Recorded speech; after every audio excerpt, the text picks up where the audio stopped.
Igor Jankę, dzień dobry. To jest Układ Otwarty, niezależny program o Polsce i świecie. Do wyborów prezydenckich zostały 2 miesiące.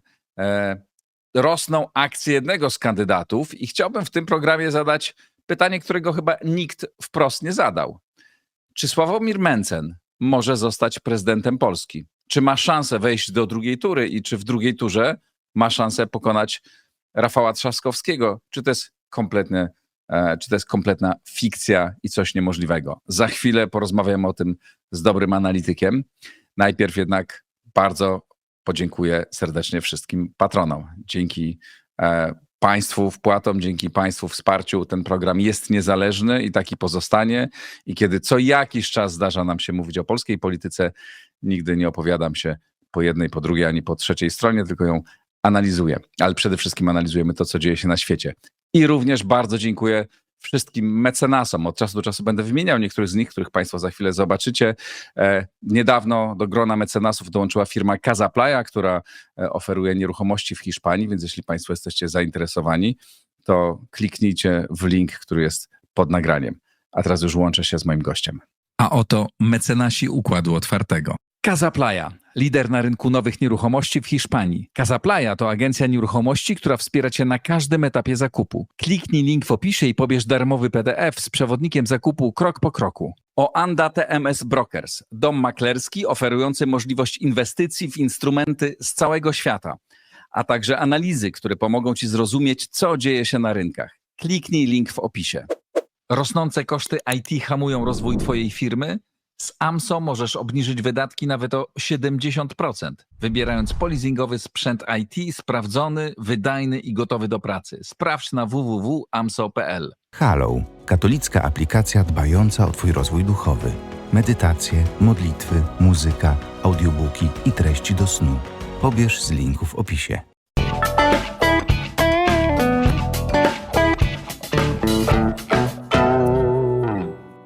Marcin Duma, szef Ibrisu, firmy zajmującej się badaniami opinii publicznej. Dzień dobry, Marcin. Dzień dobry. Czy to moje pytanie tak tobą wstrząsnęło? Masz taką przerażoną twarz? Czy to jest niemożliwe zupełnie? Czy to jest bardzo prawdopodobne, że Sławomir Mencen może wejść do drugiej tury, a pokazują no już kolejne sondaże, a w tej drugiej turze czy może pokonać Rafała Trzaskowskiego? No to może na początku wyjaśnijmy, czy ja mogę być przerażony wygraną jakiegoś konkretnego kandydata. Prywatnie być może tak, ale służbowo i profesjonalnie to raczej nie, bo tutaj szkiełko i oko, czyli taki raczej chłodny osąd sytuacji jest tym. Moje pytanie nie było prywatne, nie było twoje poglądy, bo nawet ich do końca nie znam, ale było o to, czy jako badacz uważasz, że jakby to może być takie kompletne zaskoczenie. Czy to jest, nikt o tym jeszcze wprost nie mówi, no ale jak sobie tak patrzę na dynamikę sondaży i zmniejszającą się różnicę między Karolem Nawrockim a Sławomirem Mencenem i widzę to, co dzieje się na tych jego spotkaniach, tą dynamikę, to zastanawiam się, czy nie może rzeczywiście go przeskoczyć. No, w drugiej turze elektorat Prawa i Sprawiedliwości może niekoniecznie zagłosować, nie wiem, na niego, ale przeciwko Rafałowi Trzaskowskiemu. A to już może dać wtedy 50%. Znaczy ja mam ten komfort, że mniej więcej od jesieni zeszłego roku, prezentując wyniki naszych badań, dosyć otwarcie mówiłem o tym, że tym, kto może namieszać w wyborach prezydenckich w Polsce, będzie ten trzeci. No problem polegał trochę na tym, że trudno było powiedzieć, kto tym trzecim będzie. I to pojawiały się różne figury polityczne, obok polityczne osób, które mogłyby tym trzecim zostać. Natomiast na końcu okazało się, że z tych różnych osób, które mogłyby się pojawić jako taka alternatywa dla tego tradycyjnego podziału, który rządzi nami od 20 lat, czyli Polski podzielonej między Donalda Tuska i Jarosława Kaczyńskiego, że te wszystkie osoby nie zdecydowały się na start. Że darujmy sobie dzisiaj wymienianie tych konkretnych nazwisk, bo to dzisiaj właściwie nie ma większego sensu.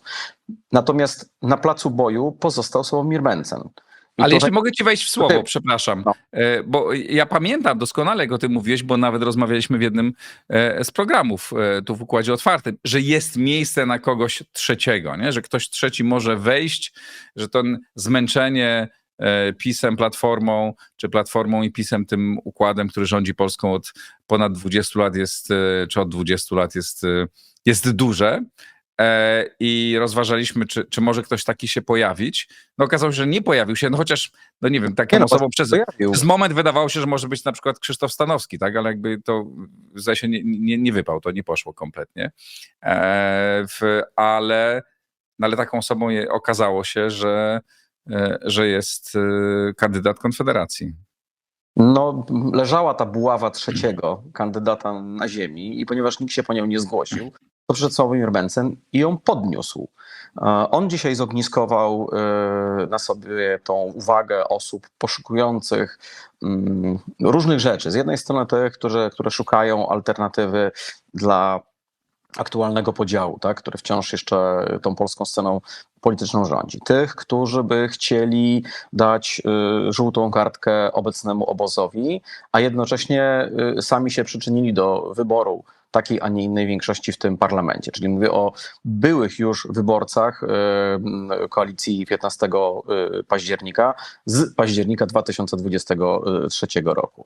Są wreszcie ci, którzy po prostu chcieliby wywrócić stolik, czyli taka grupa wyborców, która by chciała zobaczyć trochę jak cudzysłów świat płonie, albo jak Polska płonie, tak, jak się zmienia, doprowadzić do pewnej mieszczącej się tak wszystko w ramach demokracji rewolucji na polskiej scenie politycznej.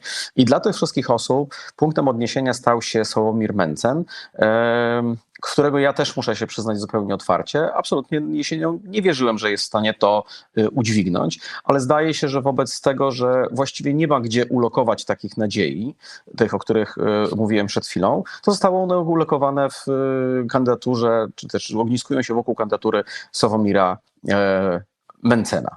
I teraz tak, bo żebyś nie miał wrażenia, że ja uciekam od twojego pytania, to znaczy, czy Sławomir Mencen ma szansę wygrać, to ten cały wstęp miał na celu dojście do tego momentu, w którym jestem w stanie w jakiś sposób spróbować odpowiedzieć na twoje pytanie. Mhm. Jeżeli patrzymy na sondaże, bo rozumiem, że od nich się w jakiś sposób odbijamy w tej rozmowie, to trzeba sobie powiedzieć, że te sondaże wcale nie są tak jednoznaczne. To znaczy dzisiaj nie mamy już sytuacji, w której Karol Nawrocki jest więcej niż te kilka punktów, które składałyby się czyli byłyby w granicy błędu, który w badaniach jest zakładany i w związku z tym on już właściwie z tej drugiej tury odpadł. A takie wrażenie trochę w sferze tej komentatorskiej, publicznej mamy, głównie dlatego, że stała się rzecz niesłychana, a mianowicie ktoś dogonił kandydata z tej dwójki organizującej naszą polityczną wyobraźnię. No i ten kandydat, co jest ważne, ten kandydat ma mniejsze poparcie niż partia, która go wspiera, niż Prawo i Sprawiedliwość. Dobrze, to ja tu wystąpię też trochę w roli adwokata diabła w takim razie i powiem okej. Kto jest diabłem? No właśnie. No i dobra, zostawmy to. Nie dobrze. To może postaram się zbudować jakąś kontrę dla tego, o czym ty mówisz, czy to dla tej tezy, którą postawiłeś jako punkt wyjścia do naszej rozmowy. Andrzej Duda w marcu 2015 roku miał mniej więcej takie sondaże, jak ma dzisiaj Karol Nawrocki. I ja ostatnio przeglądałem te publikacje na ten temat z tamtego czasu, sprzed 10 lat i w Newsweeku ukazał się taki artykuł, że oto Andrzej Duda wciąż nie może sobie poradzić z zagospodarowaniem całości elektoratu Prawa i Sprawiedliwości. Czyli wypisz, wymaluj, właściwie dokładnie ta sama sytuacja, którą mamy teraz, chociaż oczywiście są tu zupełnie inne wybory i w zupełnie innych kontekstach. A jednak mamy sytuację, w której PiS na 2 miesiące przed głosowaniem nie doprowadził do sytuacji, w której jego kandydat usiadł, cudzysłów, na całym elektoracie tej partii. No ale tak jak mówię, to nie jest ta sama kampania, to nie są ci sami kandydaci, to są trochę inne, jednak wszystko inne konteksty. I to, znaczy to zastrzeżenie wspiera trochę tą tezę wyjściową, czy Mencen może być. No bo właśnie rzecz polega na tym, że nawet jeśli cofniemy się do tego 2015 roku i powiemy, no tak, ale Andrzej Duda to wtedy był trochę w innym miejscu, no Bronisław Komorowski wciąż jeszcze był jednak na zupełnie innej pozycji, to ten trzeci, którym na koniec, przypomnę, tamtej kampanii okazał się Paweł Kukiz, miał w tych badaniach 2–3%. Czyli właściwie ten pojedynek redukował się, czy był zredukowany do słabego Andrzeja Dudy, który nie obejmował swoim zasięgiem całego elektoratu Prawa i Sprawiedliwości, i bardzo silnego, choć już słabnącego Bronisława Komorowskiego. W tej kampanii sytuacja jest zupełnie inna. Otóż mamy Rafała Trzaskowskiego, którego notowania są okej z punktu widzenia poparcia dla Koalicji Obywatelskiej, bo one mniej lub więcej pokrywają ten elektorat, nawet trochę więcej.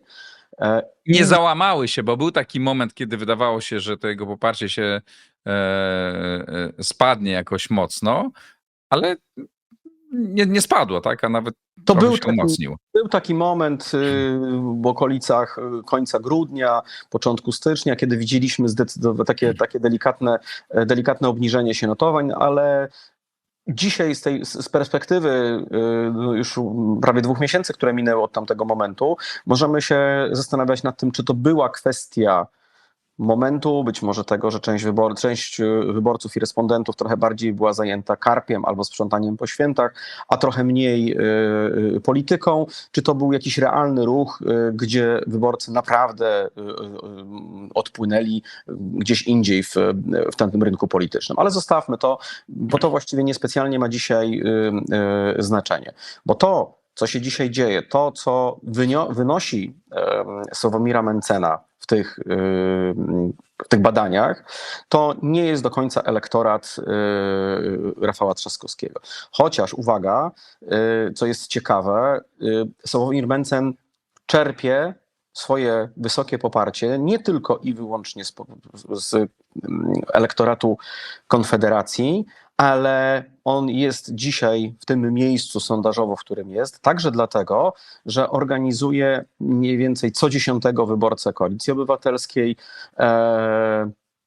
co 5. wyborcę Szymona Hołowni, Władysława Kosiniaka-Kamysza, a także co 10. wyborcę Prawa i Sprawiedliwości. Mówimy o wyborcach tych, o tych wyborcach, jak oni głosowali w 2023 roku. Tak? Nie mówimy o obecnych elektoratach. Co też może nas prowadzić do takiego wniosku, że oto to jest kandydat ten, który ogniskuje na sobie elektorat zawiedziony. Elektorat zawiedziony zarówno tą koalicją, jak i główną partią opozycyjną. No i też elektorat taki tradycyjnie, no to jest stosunkowo nowa partia, tak, a młoda partia, ale taki elektorat z jednej strony trochę narodowy, a trochę taki ultraliberalny gospodarczo. Ja myślę, że ten główny trzon elektoratu Konfederacji, ten, który ona była w stanie sobie zorganizować w 2023 roku, czyli przypomnijmy, to było mniej więcej 1,5 miliona wyborców.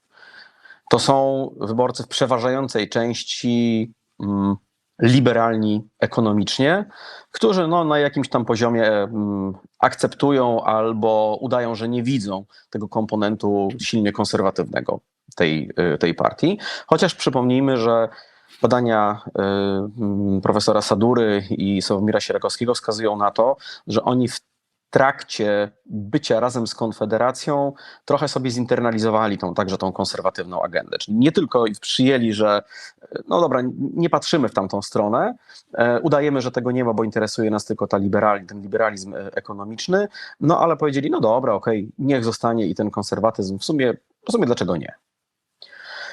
Ale w przekazie tak obecnym, jak czasem słucham tego, co mówi Mencen na tych spotkaniach, to chyba przede wszystkim ten liberalizm i antysystemowość się przebija. Znaczy, jeżeli byśmy zredukowali przekaz Sławomira Mencena, to możemy powiedzieć, że z 5 Mencena, która czasem jest mu wytykana, została już tylko 2 Mencena. Czyli? Czyli cały komponent dotyczący niskich podatków i tego, co należy zrobić z Ukraińcami, którzy są w Polsce. Bo właściwie jakbyśmy zredukowali, znaczy jakbyśmy się przyjrzeli, co jest ofertą Sławomira Mentzena, co on komunikuje, to on rezygnując z całej agendy prawnoczłowieczej, praw kobiet, praw mniejszości, od której po prostu milczy, tak? Ten komponent absolutnie nie jest prezentowany w jego kampanii. On mówi tak, słuchajcie, obniżę wam podatki, czyli powiedzmy sobie, co on przez to mówi. Jeśli się obniża podatki, to obywatelowi pozostaje w portfelu więcej pieniędzy. Więc on tak naprawdę obiecuje, że będziemy mieli więcej pieniędzy, ale nie takich, które ktoś nam da, tylko tych, które zarobiliśmy naszą ciężką pracą. Bardzo fajny komunikat z punktu widzenia tego, czego dzisiaj by chcieli Polacy. I właściwie w pewnym sensie jest to powtórzenie komunikatu Donalda Tuska z kampanii w 2023 roku. Bo przypomnijmy, bo warto o tym przypominać, że Donald Tusk obiecał Polakom, prezentując 100 konkretów, że będziemy mieli więcej w portfelach i że będzie taniej w polskich sklepach. Więc może Sławomir Mentzen nie mówi o tym, że będzie taniej w polskich sklepach, ale przypomina, że on wraca do tego postulatu, że będziemy mieli więcej w naszych portfelach. Jak? Po prostu będziemy płacić niższe podatki. Więc to jest pierwszy komponent. No i drugi to są Ukraińcy. Właściwie to, co mówi Sławomir Mentzen, to mówi, pozbędziemy się Ukraińców w Polsce. Czy to chodzi o to, żebyśmy ich po prostu się pozbyli i no i co? Co za tym stoi? A stoi za tym bardzo prosta emocja. Jeżeli się ich pozbędziemy, to oni nie będą nas kosztować. Czyli nie będziemy musieli się dzielić z naszymi zasobami, które przecież są ograniczone, bo pandemii, po wojnie, z tymi, którzy są tutaj obcy. Oczywiście wszystko to biorę w duży cudzysłów, tak, żeby to też było jasne, żeby nikt potem nie powiedział, że to są Marcina Dumy poglądy. Raczej staram się zdekonstruować ten przekaz, który prezentuje Konfederacja. I właściwie, jeśli weźmiemy obydwa te filary dzisiaj komunikacyjne Sławomira Mentzena, to mówimy o przekazie, który gloryfikuje pewien egoizm. A widzimy w postawach społecznych wzrost postaw egoistycznych, nawet nie liberalnych, ale egoistycznych. Na całym świecie. Na całym America First. I to w każdym znaczy w wielu krajach europejskich to też się dzieje. No ale jeżeli Sławomir Mentzen za chwilę będzie miał perspektywę, jeśli będzie miał oczywiście, gdyby wszedł do drugiej tury, no to będzie mówił do znacznie szerszego elektoratu i również będzie mówił i do tych ludzi, z których znaczna część odczuwa sympatię do Ukrainy i do ich walki, ale też do przedsiębiorców, którzy korzystają z pracy Ukraińców i dobrze w ogóle z pracy imigrantów ekonomicznych, którzy wiedzą, że bez nich będzie bardzo ciężko i że to wpłynie źle na ich firmy, a na końcu na gospodarkę. Znaczy, to, co przedstawiasz, jest pewnym ujęciem racjonalnym. Natomiast opowieść wyborcza niekoniecznie musi być racjonalna, ale dobrze, gdyby żeby była skuteczna, żeby była emocjonalna. I właściwie ta opowieść Sławomira Mentzena, chociaż wydaje się być taka zimna, chłodna, ekonomiczna, w jakiś sposób odnosi się do naszych emocji i zaspokaja pewną naszą potrzebę. Taką, która odnosiłaby się do naszego właśnie tego poczucia egoizmu. Nawet jeżeli na końcu byśmy tych Ukraińców nie mieli się pozbyć, nam się to nie opłaca. Ale czy to nie jest też tak, że on jednak odwołuje się też, znaczy, że ta emocja, którą on wywołuje, to jest też to znużenie, wściekłość na słabe państwo, tak? Na państwo, które jest niesprawne, wszyscy widzą, no Polska się gospodarczo, cywilizacyjnie rozwija, tak, ale to państwo słabo działa. To państwo, w którym ciągle jedni jest zawłaszczane przez jednych albo drugich i przez ich nieustanną walkę i to jest głównym celem wszystkich, którzy zarządzają państwem. I on tu mówi, to ja mam jakąś inną ofertę dla was. Ja myślę, że to nie jest złość, czym on się opiekuje, tylko rozczarowanie. No, okay. Znaczy, rozczarowaliśmy się co do tego, jak państwo jest w stanie nam i czy jest nam w stanie zaspokoić nasze potrzeby. No i ta część osób, która dzisiaj patrzy łaskawie na kandydaturę Sławomira Mentzena, są te osoby, które powiedziały, państwo nie zdało egzaminu, no to powinniśmy sobie poradzić z tymi wszystkimi problemami sami, ale to jest bardzo prosty deal. jeśli mamy sobie poradzić sami, to znaczy, że państwo nie zasługuje na nasze podatki. Czyli jeżeli mamy sobie z tym poradzić, to okej, ale musimy mieć na to pieniądze. Czyli będziemy mniej wpłacać na innych, a więcej zostawimy sobie. I to na pewno jest ta emocja, która odnosi się do podatków, ale która odnosi się także w pewien sposób do samych Ukraińców, tak, i ich obecności. Bo to w ogóle jest trochę opowieść o tym, czy my powinniśmy pomagać innym, tak? Czyli znowu wracamy do tej egoistycznej. Niech każdy sobie radzi sam. No ale z drugiej strony to jest pytanie, na ile to jest tak powszechne w Polsce, no bo z drugiej strony przypomnę, że mówimy o obywatelach tego samego kraju, Polski, naszego kraju, który pokazał nieprawdopodobną pomoc Ukraińcom, jak i żaden inny kraj w historii ostatnich lat. I każdy z nas, i podejrzewam, że w tym wielu sympatyków dzisiaj Sławomira Mencena też pomagał innym ludziom. Więc ja nie wiem, czy to jest taki Ale to było, egoizm, czy to jest też takie było. ocena, że pewne rzeczy działają nieracjonalnie, tak, że pewne rzeczy są nie fair.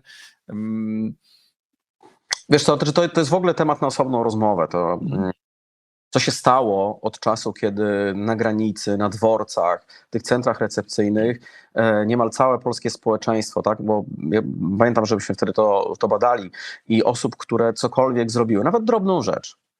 Czy to był datek czy pieniężny, czy to był datek rzeczowy, to objęło prawie 80% Polaków. No to ogromny zryw.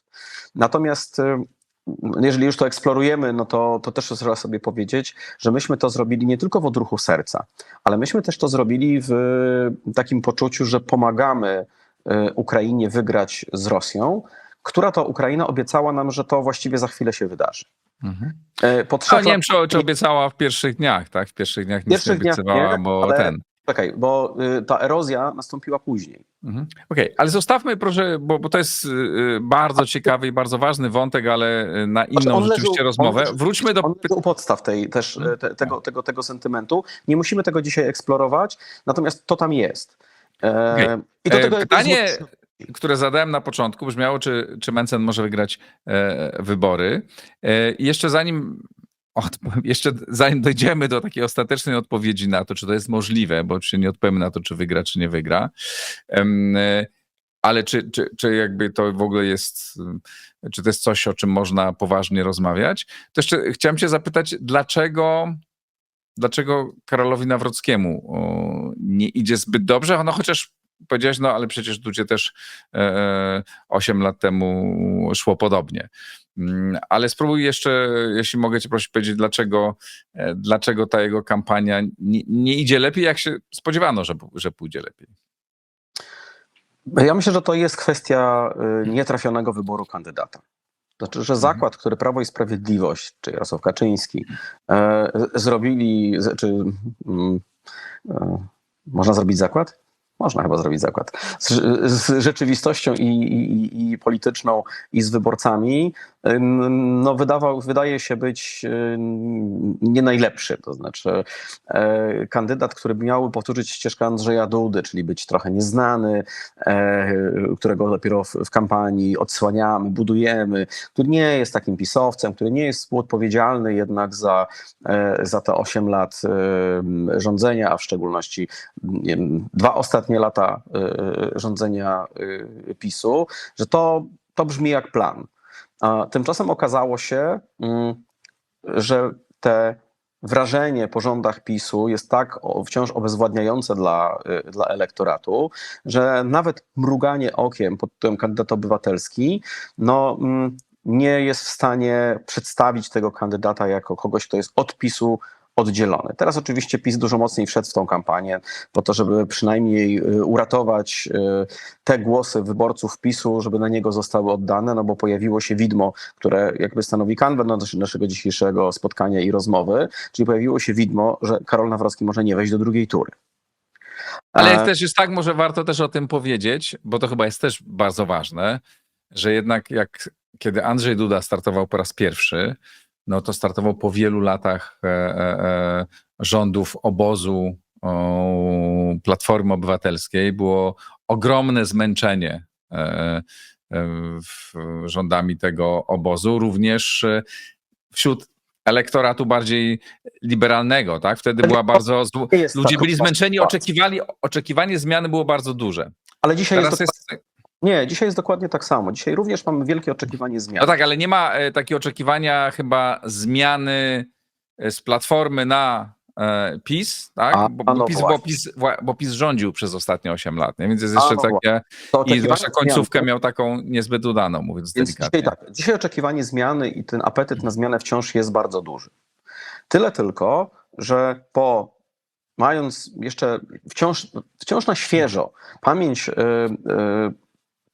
rządów Prawa i Sprawiedliwości, czy Zjednoczonej Prawicy, i mając teraz doświadczenie 1,5 roku niezbyt udane rządów koalicji Lewicy, Koalicji Obywatelskiej, Trzeciej Drogi, nie jest prosto przerzucić się tylko i wyłącznie w tym podziale między PiS-em a Platformą. Potrzebny jest nowy punkt odniesienia, żeby móc zanegować, wykartkować, pokazać żółtą kartkę jednym, no i drugim. Bo właściwie te wybory będą plebiscytem, czy też inaczej, głosowaniem nad absolutorium nie tylko obecnej ekipy, ale tego rządu i poprzedniego łącznie. To będzie głosowanie w pewien sposób nad PO-PiS-em. Pamiętam, jak rozmawialiśmy poprzednio, to było ze 2 miesiące temu chyba, na początku stycznia, mówiłeś, że PO-PiS ciągle jest silny, ale nigdy nie był tak słaby. To znaczy, że razem łączna ilość ich wsparcia jest niższa niż kiedykolwiek w historii. No i rozumiem, ta teza była dalej prawdziwa, nie? I to się utrzymuje, bo jeżeli popatrzymy sobie na to, dlaczego w ogóle dzisiaj rozmawiamy o tym, czy kandydat spoza PO-PiS-u wejdzie do drugiej tury, to wynika z 2 czynników. I to nie takich czynników gdzieś opowieściowych, narracyjnych, tylko bardzo twardych, opartych na liczbach. Po pierwsze, PO-PiS dzisiaj organizuje najmniejszą część rynku wyborczego w ciągu ostatnich, no może nie 20 lat, ale na pewno w ciągu tego czasu, kiedy dominował polską politykę, czyli już po wyborach w 2005 roku. To jest mniej niż 60%, jeżeli mówimy o wyścigu prezydenckim. A wybory mamy nie sejmowe, nie lokalne, nie do Parlamentu Europejskiego, tylko prezydenckie w maju, więc to powinien stanowić dla nas punkt odniesienia. I to jest pierwszy czynnik, dlaczego w ogóle o tym rozmawiamy, dlaczego wytworzyła się przestrzeń na tyle duża, żeby ktoś mógł zaistnieć. Drugi czynnik, który także jest oparty o bardzo konkretną liczbę, to jest relatywnie niski próg wejścia do drugiej tury. Można powiedzieć, że w 2015 roku w tym samym momencie również był niski, tyle tylko, że nikt do niego nie dosięgał. Poza 2 kandydatów, czyli Komorowskim, który miał wtedy obezwładniająco wysokie poparcie, i Andrzejem Dudą, który zdecydowanie był drugi i raczej tego trzeciego nie było widać, tylko była po prostu jakiś peleton daleko z tyłu za tą 2 gonił.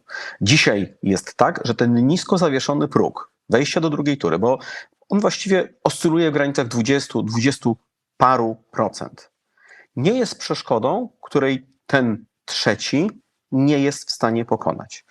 I to, co się dzisiaj dzieje, to jest wytworzenie się pewnej dynamiki, która niesie Sławomira Mentzena. Bo to, że publicyści, to, że eksperci o nim mówią, w jakiś sposób, po pierwsze, zwraca na niego uwagę, po drugie, sankcjonuje czy też uprawdopodobnia tą opowieść o tym, no słuchajcie, on rzeczywiście może wejść. Tworzyć to może, przynajmniej na tym etapie, pewien efekt kuli śniegowej.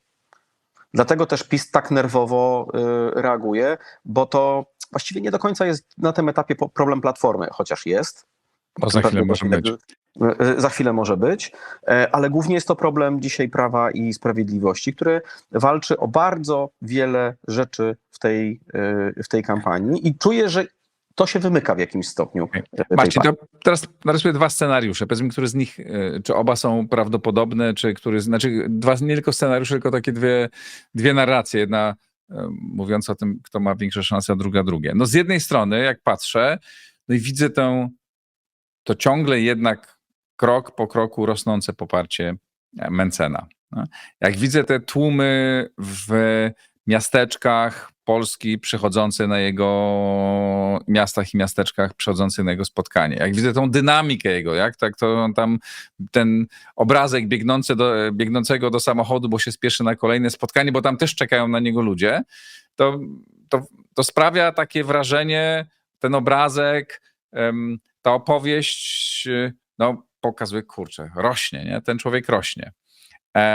Po drugiej stronie tego nie widać. I to jest, zbliżają się do siebie, nie? Ludzie chcą czegoś świeżego, więc mówię, no to kurczę, to on ma poważne szanse. Z drugiej strony myślę, no mamy 2 miesiące, tak? Machina Prawa i Sprawiedliwości jeszcze nie ruszyła tak naprawdę, no bo chcieli pokazać, że to jest obywatelski kandydat, tak? Ale teraz ta machina pewnie już ruszy, bo widzą, że jest dobrze, że nie jest dobrze, mimo że nie mają dużych pieniędzy, no to jednak mają ogromne struktury, mają doświadczenie i ta machina ruszy, no i to nie będzie wielki problem przeskoczyć go o te kilka procent i wejść do drugiej tury, a wtedy jak będzie w drugiej turze, to elektorat Konfederacji Mentzena może też się przerzucić na Karola Nawrockiego. Tobie, która z tych narracji jest bardziej bliska prawdy?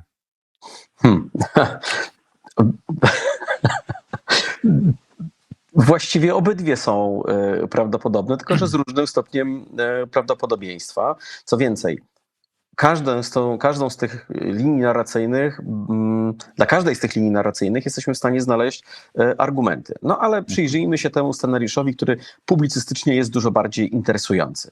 Czyli doświadczamy w Polsce jakiejś zmiany. Co wspiera taką tezę?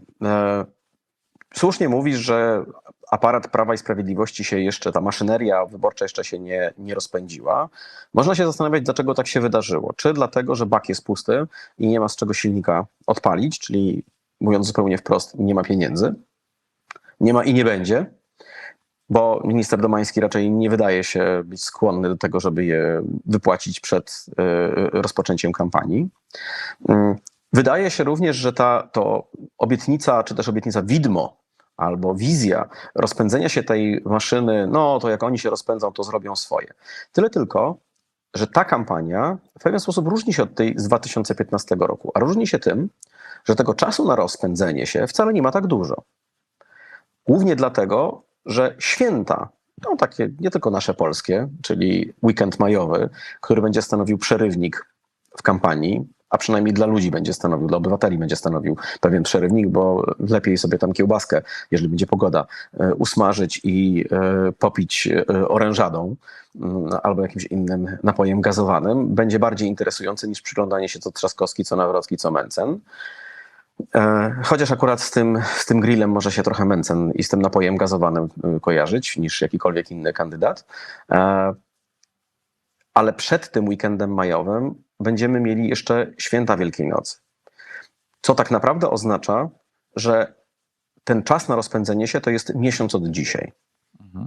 Bo potem Polacy, oczywiście kampania może się toczyć, natomiast ich uwaga będzie skoncentrowana w zupełnie innym miejscu.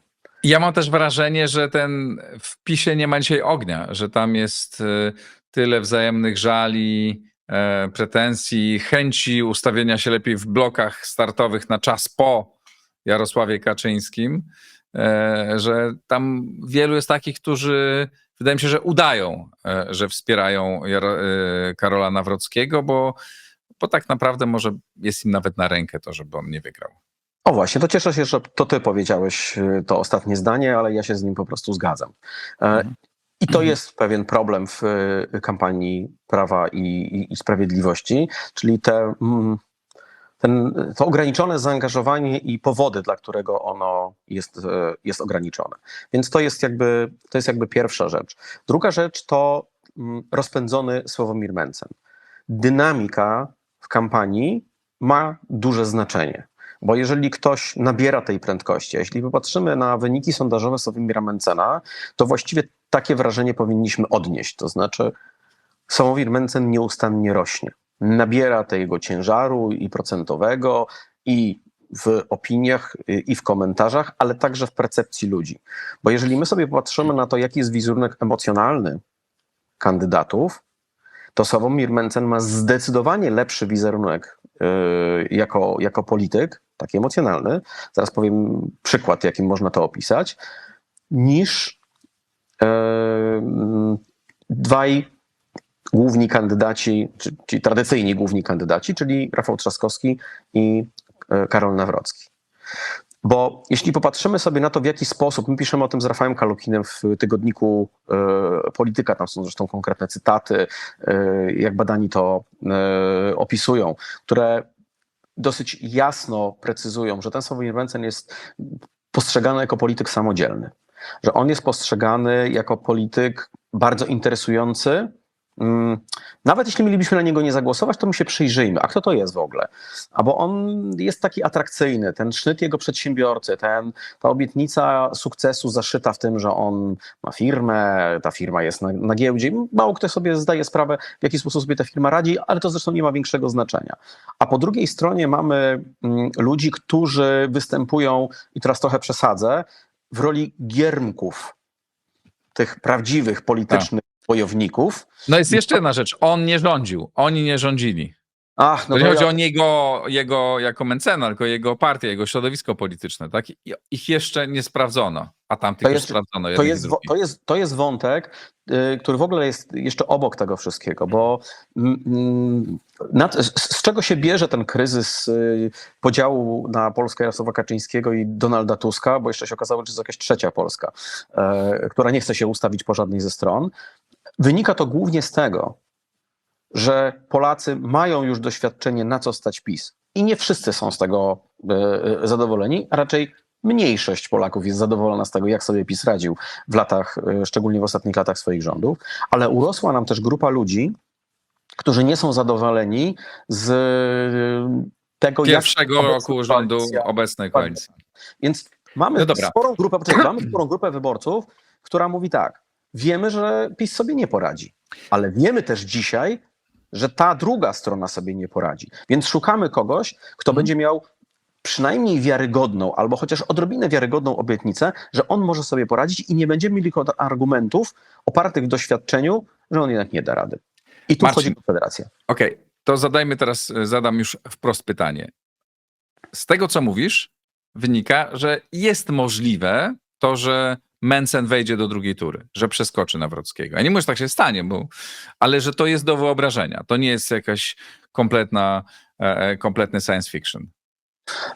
Tak, absolutnie. Dobrze. Tak. Dzisiaj istnieje niezerowa szansa na to, że Sławomir Mencen wejdzie do drugiej tury. Co więcej, nie mówimy o prawdopodobieństwie takim, że ta zbliżająca się do Ziemi asteroida uderzy, czyli o prawdopodobieństwie 3%, a jednak potrafiącym zdominować newsy, tylko mówimy o znacznie wyższej wartości, gdzie jeżeli przyjrzymy się niektórym sondażom, to mówimy o tym, że w zasadzie to może być nawet 50-50.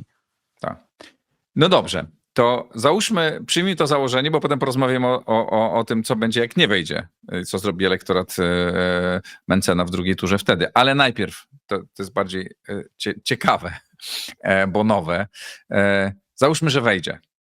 Wchodzi do drugiej tury. Ma, nie wiem, 21, 22, no pewnie nie będzie miał 35, tak? Tylko będzie miał jakoś tam minimalnie więcej niż ma Karol Nawrocki, a Rafał Trzaskowski będzie miał znacznie więcej. Ale zapewne nie 49 czy 50, prawda? Tylko tam 30 coś, może nawet dużo, może pod 40. Czy elektorat Prawa i Sprawiedliwości, wyobrażasz sobie, że może zagłosować inaczej niż przeciwko Rafałowi Trzaskowskiemu? Może część z nich nie pójdzie na wybory, ale trudno mi sobie wyobrazić, żeby wyborcy PiS-u, czy ludzie, którzy zagłosują na Karola Nawrockiego, zagłosowali na jego bezpośredniego przeciwnika Rafała Trzaskowskiego. Dzisiaj Prawo i Sprawiedliwość wkłada bardzo dużo wysiłku w to, żeby w przypadku, kiedy wejdzie Sławomir Mencen do drugiej tury, wyborca PiS-u nie miał żadnych złudzeń co do tego, co powinien zrobić. To znaczy, że powinien zagłosować na tego trzeciego, nawet jeśli to nie jest kandydat PiS-u. Bo jeżeli Dlaczego tak mówisz, że robi wszystko? Bo opowieść Prawa i Sprawiedliwości jest taka. Jeżeli Rafał Trzaskowski wygra, to system zostanie domknięty. Dlatego musicie zagłosować na kogoś od nas. Tyle tylko, że to będzie w drugiej turze działać na każdego, kto nie jest przedstawicielem aktualnego obozu rządzącego.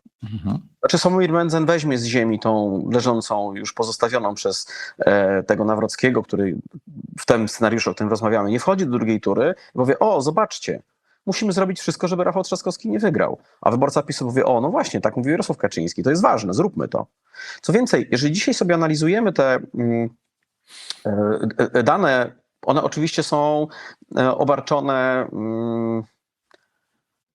no, pewnymi zastrzeżeniami, to znaczy, że do tej drugiej tury jest jeszcze daleko, że jesteśmy trochę w innym, mentalnie jesteśmy trochę w innym miejscu, ale już dzisiaj widzimy, że wyborcy dzisiaj Karola Nawrockiego, czy wyborcy PiS-u w swojej dużej masie będą gotowi pójść i zagłosować na Sławomira Mencena. Czy to oznacza, że wszyscy pójdą jak jeden mąż? Dzisiaj tak nie deklarują. Dzisiaj 60-70% z nich mówi tak, w drugiej turze pójdziemy, zagłosujemy na Karola, przepraszam, na Sławomira Mencena. Część z nich mówi, że w ogóle nie pójdzie, a część się zastanawia.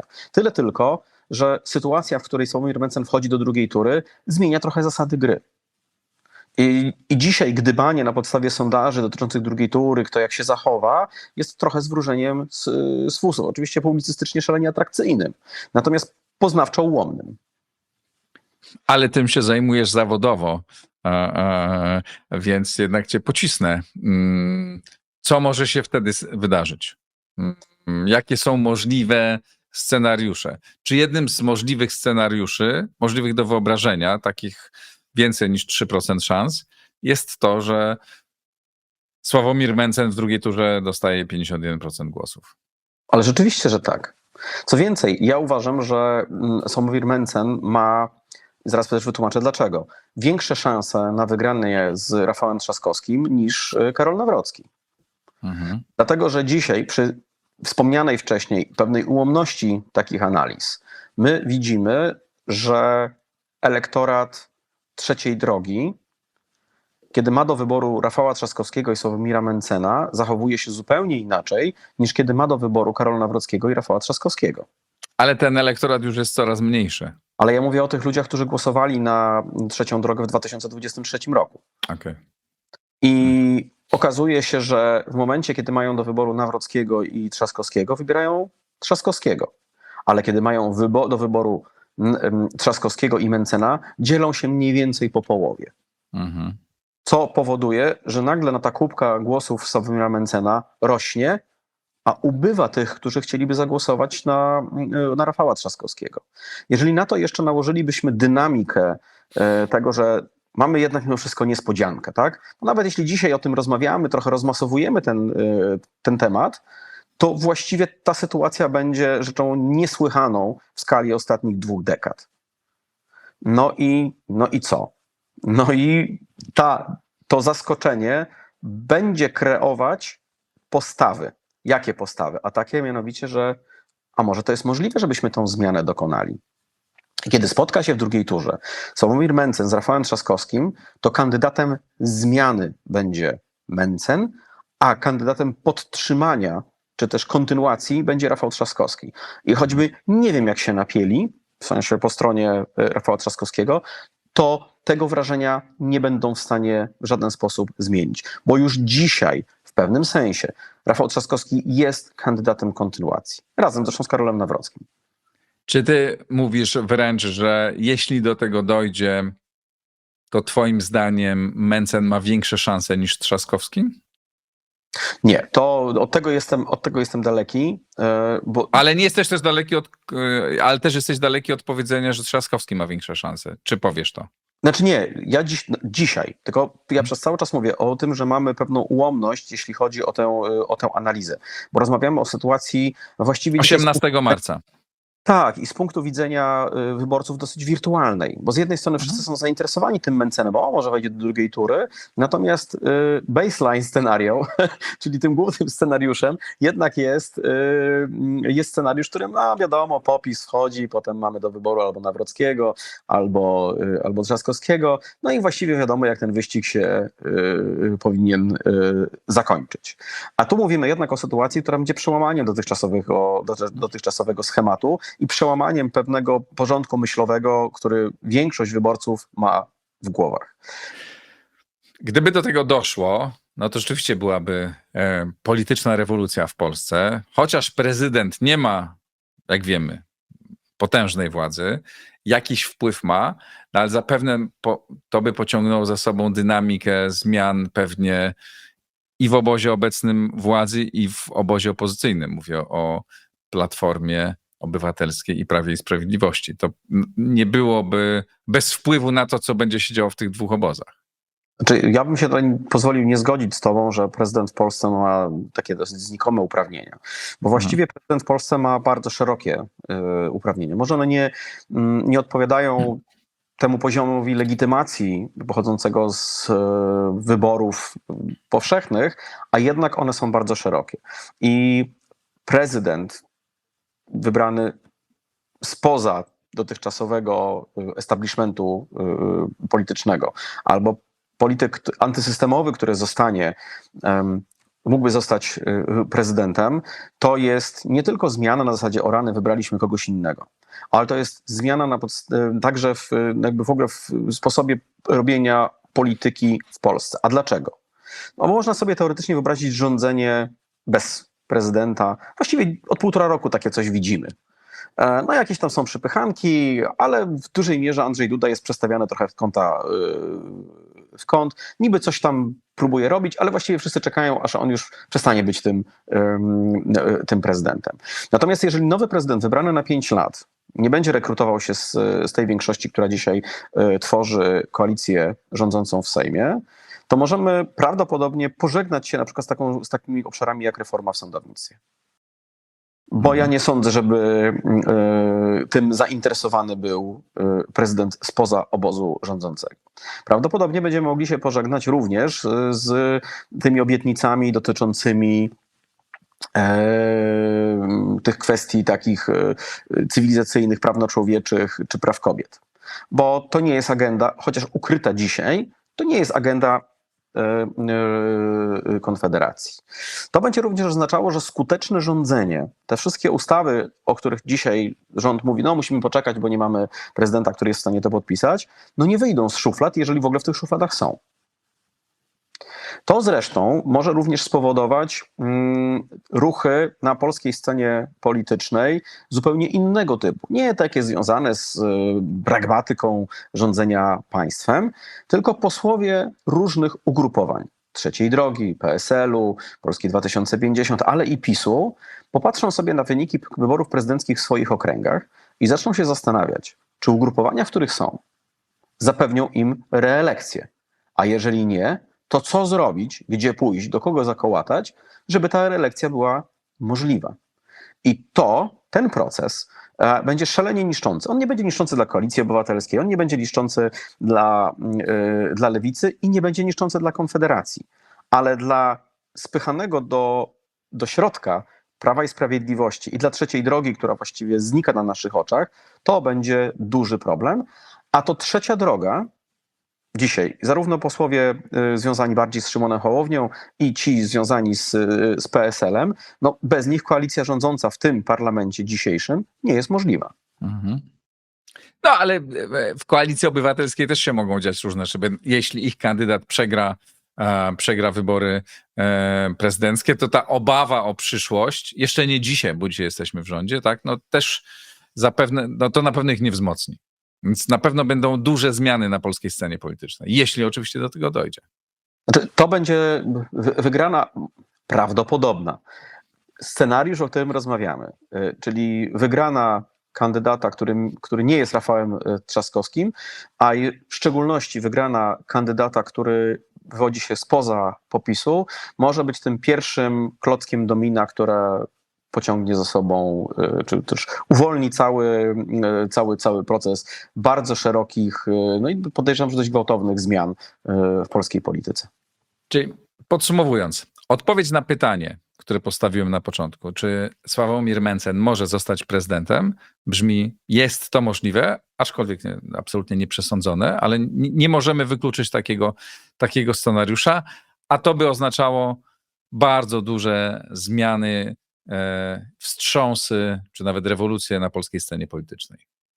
Tak, ale Bo ja przez cały czas chciałbym jednak mimo wszystko zaznaczyć, że dzisiaj, nawet pomimo tych pojedynczych czy powtarzających się sondaży pokazujących remis między kandydatem PiS-u a kandydatem Konfederacji, moim zdaniem głównym scenariuszem dzisiaj, albo inaczej, nie głównym, tym bardziej prawdopodobnym scenariuszem pozostaje ten, w którym to jednak osłabiony, obity przez tą kampanię Karol Nawrocki wchodzi do drugiej tury, chociaż dystans jego do Rafała Trzaskowskiego jest ogromny i w tej drugiej turze z Rafałem Trzaskowskim przegrywa. Bardzo Ci dziękuję. Marcin Duma, Ibris, był gościem Układu Otwartego. Dzięki wielkie. Dziękuję. To wszystko na dzisiaj. Ciekaw jestem Państwa komentarzy. Co Wy sądzicie na ten temat? Kto z dwójki Nawrocki-Mencen ma większe szanse na wejście do drugiej tury? I co się stanie, jeśli jeden z tych dwóch kandydatów, bo na pewno jeden z tych dwóch kandydatów wejdzie do drugiej tury, znaczy na pewno. Jest to bardzo prawdopodobne, bo już trudno sobie wyobrazić, żeby ktoś inny ich przeskoczył. Co wówczas się zdarzy w drugiej turze? Napiszcie Państwo w komentarzach. Dzięki za to, że jesteście z Układem Otwartym. Wspierajcie, zapraszam na Patronite. Dziękuję mecenasom, dziękuję firmie Casaplaya za wsparcie. Polecam ich link i ich usługi. Dziękuję bardzo, pozdrawiam, do zobaczenia.